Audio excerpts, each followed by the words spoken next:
The National Lotteries Board has pioneered regulation of the National Lottery, other lotteries and sports pools in South Africa. Recent developments include quicker turnaround times from our full-time adjudicators, improved service delivery and access to our new offices in every province. The National Lotteries Board is now the National Lotteries Commission, better geared for social upliftment. National Lotteries Commission, changing lives. You're watching Morning News Studio on ENC. An academic is taking a practical approach to fund a shortage. Derrick Swartz is the Vice-Chancellor of the Nelson Mandela Metropolitan University. He's now swapped his briefcase for a backpack, scaling the tallest mountain in Japan. He says he's determined to help cash-strapped students. A man with a mission, determined to scale new heights for student aid. Derrick Swartz tackled Mount Fuji armed with a cell phone and a selfie. Corporates and the public pledged money as he stopped to tweet at all 10 base camps, symbolic of the university's 10-year anniversary since its merger with the PE Technikon.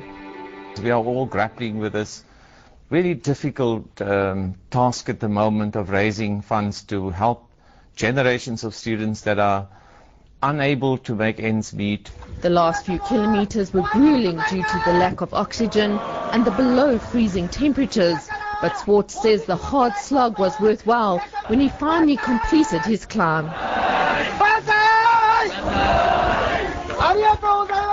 When Swartz reached the top of the mountain, he tweeted, "Reached the summit a few minutes ago, just in time for a famous sunrise. What a relief to meet the pledges for my students."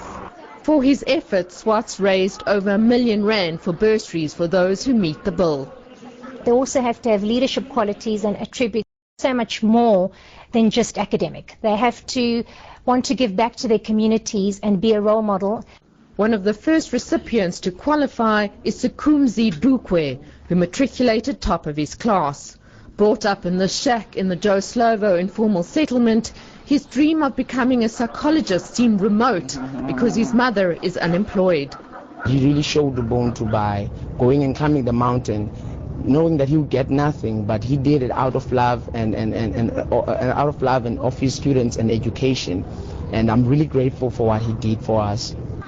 But this is definitely not the end of the line for Swartz. He plans on conquering Kilimanjaro next.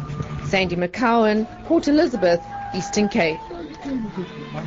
South Africa is a target for fraud and money laundering because of the low levels of prosecution. Deloitte's Anthony Smith says this money, which circumvents the fiscus as no tax is paid, only makes it more difficult to structure development, growth and job development. He says regulators need more support and resources. Smith's comments come on the back of the Public Protector's damning report on PRASA earlier this week, which outlined widespread corruption and gross maladministration at the parastatal.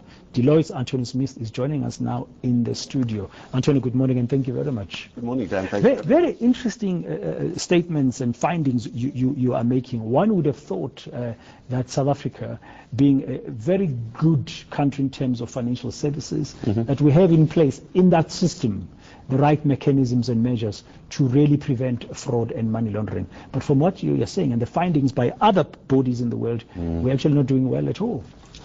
Dan, that's absolutely right. And this is not just anecdotal evidence. I mean, but there is a lot of anecdotal evidence. You know, as I said before you today, I think we all know somebody who's been the subject of crime, be it credit card theft, identity theft, you know, there's poaching.